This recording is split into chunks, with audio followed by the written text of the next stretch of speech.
Good afternoon.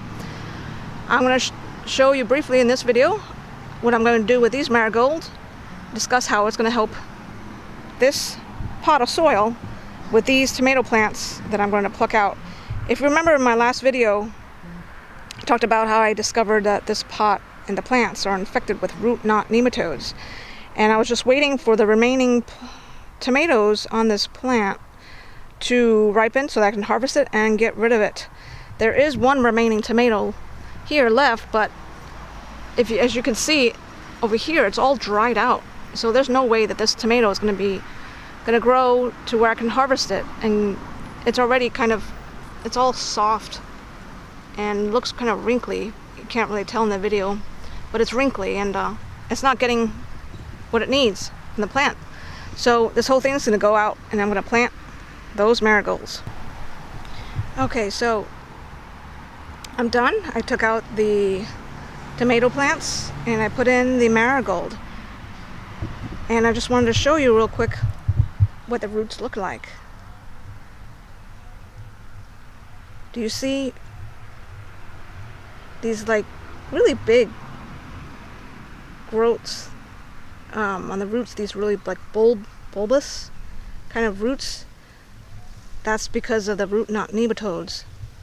And roots really should not be looking like that. I'll put up a picture, give you a comparison of healthy roots versus roots that have been infected with root knot nematodes.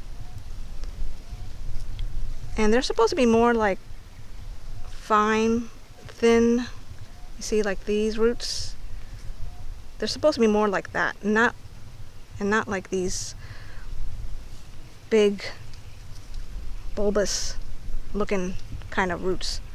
So shows you this is why the plant just started to dry out and die, basically, because it's just not, the roots are not able to get the nutrition that it needs from the dirt. And so the marigolds, been reading up on them, and there are the French marigolds and the African marigolds. I think these are the African marigolds, and both of them help with controlling the nematode population. There's one kind of marigold called the signet marigolds that do not do what these marigolds can do. And these marigolds, when the nematodes in the soil, they're microscopic. When they get into the roots, there's something in the roots of the marigold that is toxic to them, and they cannot reproduce. And so been reading up, and it says to let them grow for about 4 to 6 months in whatever it is that has been infected with the nematodes. And obviously, I think it probably would be better if you let them grow longer, and you kind of have to basically rotate your crops. So now that I'm going to treat the soil with this so that it'll decrease the population, because I read that you cannot completely eliminate them, but you can control the population and the effect that they'll have on your edible crops.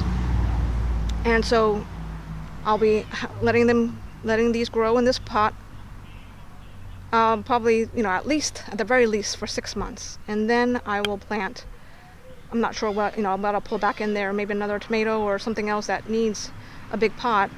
Let it grow for that season. Once that season's done, put some more marigold in here and do it again. And basically alternate this pot between the marigold and whatever it is that I want to grow that's edible. So to keep the nematode population down. And so hey, I'll get a pot of really pretty flowers for a season. Just have to use other pots and to grow other things while this one is being treated.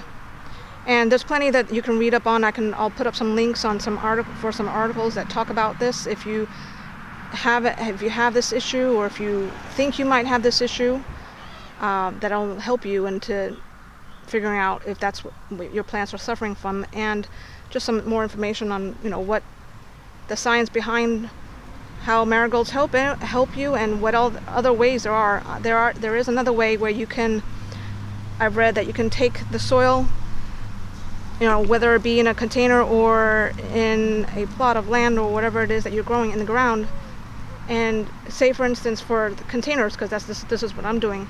Container, I can dump all this soil that's in here, put them in some really thick clear thick plastic bags, and let them sit and seal it up real tight. Let them sit out in the sun for a good summertime. That's what they call solarization. The heat that the soil will get in the bag will, the heat that it'll from getting heated up in the bag, the high heat should kill the nematodes. And that's one way, and I can't remember if there was another way that you can treat it. But for those that plant in the ground, you would just need to lay some clear, thick plastic over the plot that you have been growing in and that is infected, and let that sit out in the sun. So basically, you can't use that plot until after the summertime when it's been treated. And it only, in that method, when in the ground, it only will reach, I think it said, from what I read, that it'll only reach to about 6 inches of the soil. So if there's nematode population underneath 6 inches, then it will not affect those nematodes in more than 6 inches below from the top. So I think probably a combination of it, and maybe digging up the soil, putting them in bags, or planting them with some marigolds should help. Combination of the methods, or just basically finding some crops that are not that are not prone to be affected by nematodes. So hope this was helpful, and thanks for watching. Give it a like and share this video. Thanks. Bye-bye.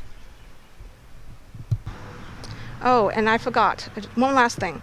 If you pluck up whatever plants that you have that are infected with the nematodes, you don't want to compost them unless you have a hot compost pile. I think that's the only compost that you can put it in, is the hot compost pile. But I don't have that going on, so these are going in the trash, or you can burn them. And so I just wanted to make sure I got that info there.